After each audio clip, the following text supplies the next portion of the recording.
Hello everyone, in this video we will see the different techniques which are used for memory allocation. So basically memory allocation means reserving the memory required by the variables in the system. There are two different techniques which are used for allocating memory for the variables. The first one is static memory allocation. So what is static memory allocation? If memory space to be allocated for various variables is decided during compilation time itself, then the memory space cannot be expanded or cannot be reduced. That means here variable size is decided at the compilation time, and once we decide the size of variable, we cannot change the size of that variable later on. It will remain fixed throughout the program. Means we cannot increase or decrease the size of variable. But remember that we are just deciding the memory required by the variable at the time of compilation.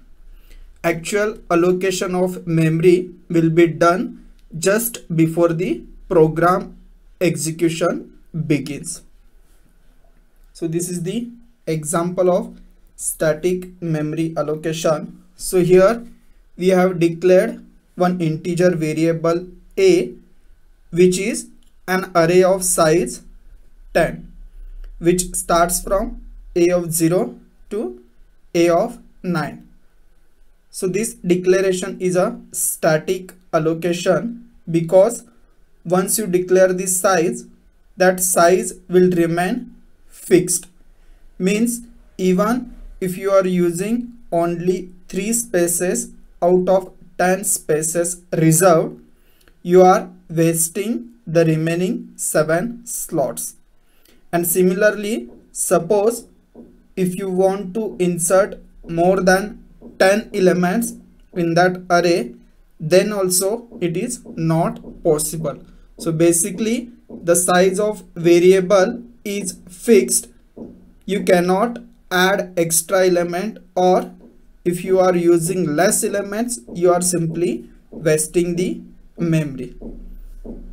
So there are some disadvantages of static memory allocation. So memory space to be allocated is fixed. So memory space cannot be altered during execution time. Wastage of memory if more memory space is allocated. Means if we are using less memory than allocated memory, we are actually wasting that memory space.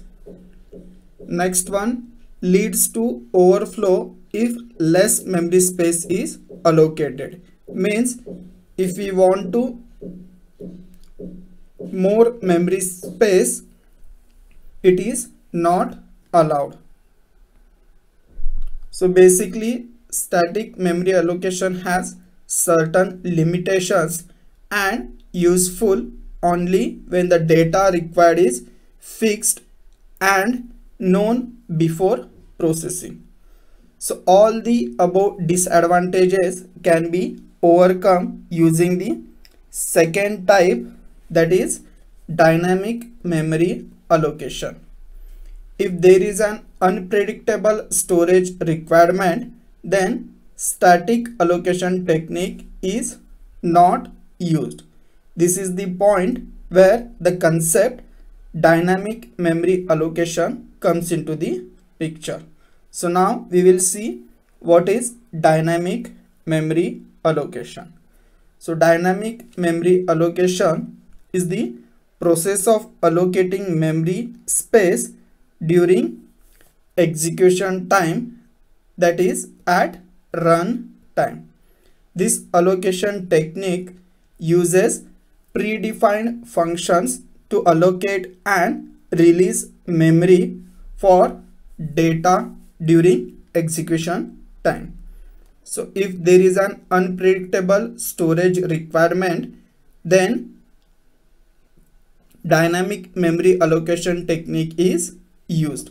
Here we can decide the size when we are executing the program.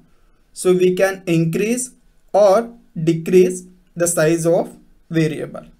So when we require extra memory space, then we can add extra space, and suppose if we want to delete the space which we don't need, we can delete that space also. So for adding and deleting memory space, there are 4 different functions that need to be used. So in that, first one is malloc, second one calloc, third one is realloc, and fourth one is free. So all these functions we will see in detail in upcoming sessions.